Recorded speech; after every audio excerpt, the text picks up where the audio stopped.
नावाच्या एका गावात जगमोहन आपली पत्नी सोमा आणि मुलगी गुड्डी बरोबर राहत होता.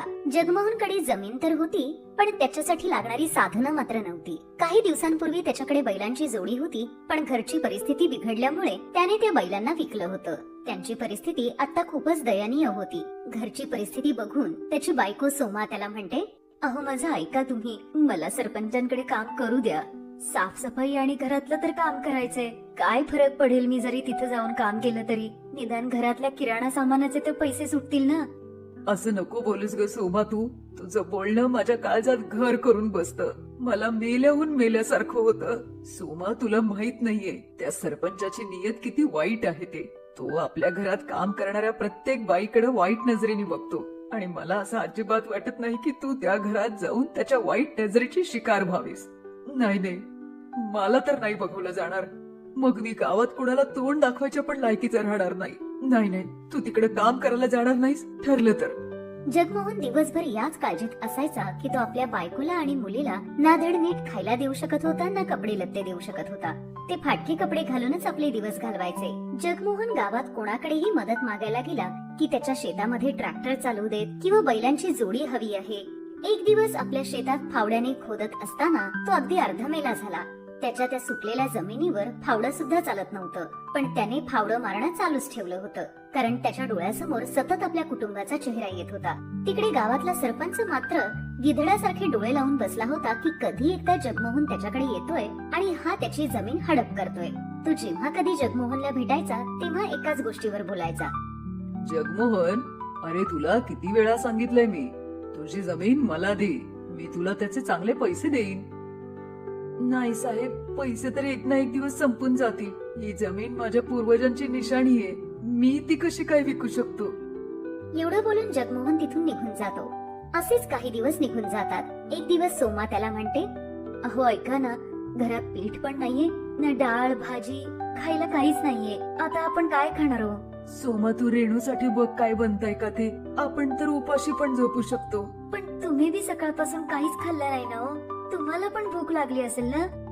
भूक तर लागलीये सोमा, पण माझ्या खिशात पैसे नाहीये की मी बाजारात जाऊन पीठ विकत घेऊन येईन. जमीन तर पूर्ण सुकून गेलीये, एक दाणा बी तिथं उगवत नाहीये. आपल्या पतीची अशी लाचार स्थिती बघून सोमाला खूप वाईट वाटतं. मग तिचं लक्ष आपल्या पतीच्या बोलण्याकडे जातं आणि ती अंगणात उगवलेल्या गवताकडे पाहते. मग ती ते गवत तोडून घरात आणते. ती त्या गवताला एका पातेल्यात शिजवते.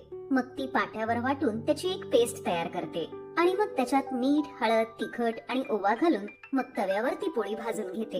हे घे रेणू, मला तुला ही गवताची पोळी करून देण्याशिवाय माझ्या हातात दुसरा पर्यायच नव्हता ग.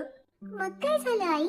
आमचे सर म्हणतात आपले महाराणा प्रताप जेव्हा जंगलात राहायचे तेव्हा त्यांनी पण अशीच हिरव्या गवताची पोळी खाल्ली होती. मग आपण का नाही खाऊ शकत? अगदी बरोबर बोलतीयस बघ पोरी तू. मग रेणू आणि जगमोहन ती पोळी खाऊ लागतात आणि ती खाऊन म्हणतात, अरे वा आई, हे तर खूपच छान लागतेय. हो सोमा, ही तर चांगलीच लागतीये. सोमाच्या डोळ्यातून अश्रू वाहू लागतात. मला माहितीये ती तेवढी चांगली नाही लागत आहे. तुम्ही फक्त मला वाईट वाटू नये म्हणून बोलताय असं. तेवढ्यातच दरवाजात एक माणूस येऊन उभा राहतो. अहो, हे जगमोहनजींचं घर आहे का? हो हो. तेव्हा जगमोहन तिथे येतो. काय झालं हो साहेब? मी लॉटरी विभागातून आलेलो आहे.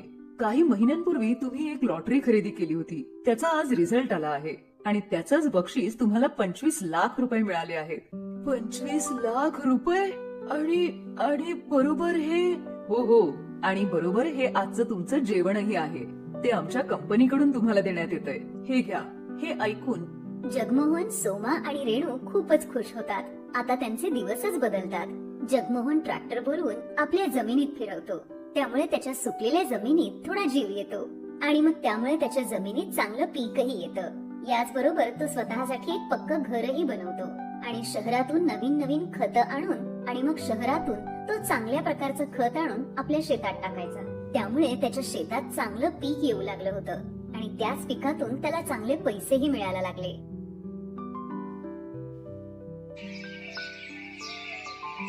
नागपूरमध्ये आशादेवी आपली 2 मुलं आणि सुनांबरोबर राहत होत्या. त्यांच्या मोठ्या सुनेचं नाव सुमन आणि धाकट्या सुनबाईचं नाव निधी होतं. आशादेवी स्वभावाने खूप कंजूस होत्या आणि त्यांच्या दोन्ही सुनांना त्यांचा हा स्वभाव अजिबात आवडत नव्हता. त्यांची जॉईंट फॅमिली होती आणि घरातला प्रत्येक निर्णय या केवळ आशाबाईच घ्यायच्या. त्यांच्या मर्जीशिवाय घरातलं पान सुद्धा इकडचं तिकडे होत नव्हतं. एक दिवस सकाळी सुमन आपल्या जावेला म्हणते, ओहो, आता आज काय बनवू ग खायला? एक काम कर, तू सासूबाईंना जाऊन विचार काय करायचं ते. निधीच्या लग्नाला काही महिनेच झाले होते, त्यामुळे ती आपल्या सासूला खूप घाबरत होती. मी नाही, प्लीज तुम्हीच विचारून या ना, मी नाही जाणार विचारायला. आपल्या सासूला घाबरत असल्यामुळे निधी त्यांच्या समोर जायला खूपच विचकत होती. त्यामुळे सुमनलाच त्यांच्या समोर जायला लागायचं आणि त्यांच्या रागालाही सामोरं जावं लागायचं. तू तर हे असं बोलून नेहमीच बाजूला राहतेस आणि मलाच त्यांचा शिकार व्हायला लागतं. असो, मी जाऊन विचारून येते आता त्यांना. बाहेर पडत असलेला रिमझिम पाऊस बघून सुमनच्या मनात आज काहीतरी चटपटीत खाण्याचा बेत होता. पण तिला माहित होतं की तिची सासू तिला रोजच्या प्रमाणे आजही वरण भातच बनवायला सांगणार.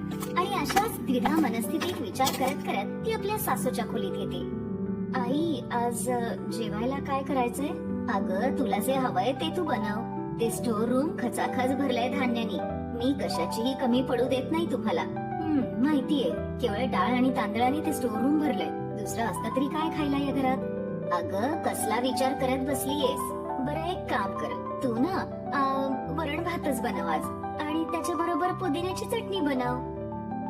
पण आई, आपण कालही वरण भात खाल्ला होता, आजही वरण भात. काल काळ्या मसुराची आमटी झाली होती, आज लाल मसुराची कर. डाळ एकच असली तरी पण रंग तर वेगळा वेगळा आहे ना. आई, पण रोज रोज ही अशीच आमटी खाणं. अच्छा, आली मोठी महाराणी. तुझ्या घरी काय तू रोज पक्वान्न खात होतीस का ग, जे इथे तुला भात वरण खायला जीवावर येतं? एवढीच हौस आहे ना नवीन नवीन खाण्याची? दे मग स्वतःच्या खिशातले पैसे. घर काय असंच चालत नाही, सगळा खर्च बघायला लागतो मला. आणि तुला तर माहितीच आहे ना महागाई किती वाढली आहे ते. आपल्या सासूचं ते बोलणं ऐकून सुमन बिचारी दुःखी होते आणि तिच्यात तेवढी हिंमतही नव्हती की ती आपल्या सासूला उलट काही बोलू शकेल. ती त्याच दुःखी मनाने किचन मध्ये येते. काय झालं ताई, तुम्ही एवढ्या रागात का आहात? अगं, मी तर नेहमीच रागात असते, पण दुःख हेच आहे की मला हा राग कोणावर काढता येत नाही. काय झालं ताई नक्की? काय व्हायचंय? नेहमी वरण भातच खा. सकाळी काळी डाळ, संध्याकाळी लाल डाळ, दुपारी पिवळी डाळ. ही डाळ खाऊन खाऊन ना माझं आयुष्यच डाळीसारखं झालंय. हे बोलणं ऐकून निधी खूप जोरजोरात हसू लागते आणि मग गुपचूप एका गॅसवरती भात आणि दुसऱ्या गॅसवर डाळीचा कुकर लावते. आशा देवींच्या घरात सकाळ संध्याकाळ केवळ वरण भातच बनायचा. असेच काही दिवस निघून जातात. आशा देवींच्या सुनांबरोबरच त्यांची मुलं सुद्धा आता रोज ऑफिस मध्ये वरण भात नेऊन कंटाळले होते.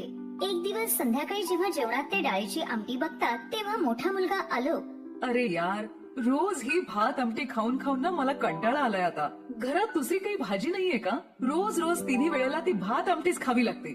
खरंच सांगतो तुला, माझ्या ऑफिस मध्ये रोज मी भात आमटी घेऊन जातो ना, सगळे मित्र सुद्धा मला चिडवायला लागलेत आता. आणि म्हणून त्यांनी माझं नाव आलोक दारवाला ठेवलंय. अहो, पण तुम्ही आमच्यावर कशाला ओरडताय? आम्ही तेच बनवतो जे आम्हाला आई सांगतात. अरे अरे, एवढं कशाला चिडतोयस? आणि तसंही या डाळीमध्ये काय अडचण आहे? आणि तुम्हाला दोघांना एवढीच अडचण होतीये तर उद्यापासून ही बनवेल तुमच्या दोघांसाठीची भाजी.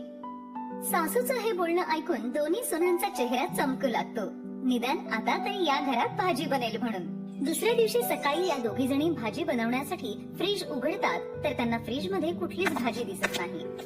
आई, आपल्या घरात तर कुठलीच भाजी नाहीये फ्रीज मध्ये. समोर त्या बिरजू दादांच्या दुकानात सगळी भाजी मिळते. प्लीज तुम्ही जाऊन घेऊन याल का? मी गेले तर या दोघांनाही जायला उशीर होईल मग. भाजी? अगं, मी गेले होते त्याच्या दुकानामध्ये, पण भाज्यांच्या किमती आकाशाला भिडल्यात आणि तो मेला बिरजू 1 रुपया सुद्धा कमी करायला तयार नव्हता. म्हणून मी भाजी आणलीच नाही त्याच्याकडून. हे बटाटे 10 रुपये किलो मिळत होते, त्या दोघांसाठी बनवतो याची भाजी. हे तर खूपच कमी आहेत. हे आपल्या सगळ्यांसाठी नाही पुरणार. मग मी कुठे सांगितलं तुला सगळ्यांसाठी बनवायला? सांगितलं ना तुला, फक्त दोघांसाठीच बनव. तुम्ही दोघी आणि मी तर फक्त वरण भातच खाऊयात. अगं, सरकारकडून जे काही फुकटात डाळ तांदूळ मिळतायत ना, तेच खात राहिले. आपल्या सासूचं हे बोलणं ऐकून सुमन आणि निधीच्या सगळ्या आनंदावर विरझण लागतं. दोघा भावांचा डबा भरून दिल्यानंतर त्या दोघी जणी केवळ वरण भातच जेवतात. काही दिवस हा सिलसिला असाच चालू राहिला. आता आलोक आणि नितीनच्या डब्यामध्ये एकतर वरण भात असायचा किंवा बटाट्याची भाजी असायची. आई, अगं हे काय? रोज रोज वरण आणि ती बटाट्याची भाजी खाऊन आता आम्ही कंटाळलोय. आम्ही आमचा पगार तुला देतो ना, मग तू भाजी का नाही आणत? खूप नखरे वाढलेत रे तुम्हा दोघा भावांचे. जर आपल्याला फुकटात डाळ तांदूळ मिळतायत, मग उगाच कशाला रे भाजीवर खर्च करायचा? अरे, जरा बचत करायला शिका, बचत. नाहीतर एक दिवस सगळेच उपाशी मराल आणि जोपर्यंत मी जिवंत आहे तोपर्यंत या घरात हेच बनत राहील. आशा देवी कधीच कोणाचं म्हणणं ऐकून घेत नव्हती आणि याचाच परिणाम म्हणून दोघही भाऊ गुपचूप बाहेर खाणं खाऊ लागले आणि रोज बाहेरचं खाणं खाऊन त्यांचं पोट खराब होऊ लागलं. एका रात्री दोघही पोट धरून जोर जोरात ओरडत होते. सुमन, माझ्या पोटात खूप दुखतोय ग. लवकर तू डॉक्टरांना फोन करून बोलवून घे. तेव्हा सुमन सुद्धा चक्कर येऊन खाली पडते. अरे देवा, हे सगळं नेमकं काय चाललंय? सुमन, अगं उठ. आई, मी आता डॉक्टरांना फोन करून बोलावते. थांब जरा, डॉक्टरांना बोलवायची गरज नाहीये. मी आता तुमची दृष्ट काढते आधी. देवा देवा, नक्कीच माझ्या घराला कोणाची तरी नजर लागलेली दिसतीये. बास करा आई, आता खूप झाला तुमचा कंजूसपणा. निधी लगेच डॉक्टरांना फोन करून घरी बोलावते. या दोघांनीही बाहेरचं खाणं खूप खाल्ल्यामुळे त्यांचं पोट खराब झालेलं आहे. मी त्यांना इंजेक्शन आणि काही गोळ्या दिल्या आहेत. थोड्या वेळात त्यांना बरं वाटेल. आणि तुमची सुनबाई बहुतेक भाज्या नीट खात नसल्यामुळे आवश्यक ती पोषक तत्व त्यांच्या शरीराला मिळत नाहीत. त्यामुळे मी त्यांना मल्टीव्हिटॅमिनचं एक इंजेक्शन दिलंय. काही वेळातच त्यांनाही शुद्ध येईल. पण यांनी जर सगळ्या भाज्या खाल्ल्या नाहीत तर काही दिवसातच पुन्हा त्यांना हॉस्पिटलमध्ये ऍडमिट करावं लागेल. तुम्हा लोकांना समजत कसं नाही?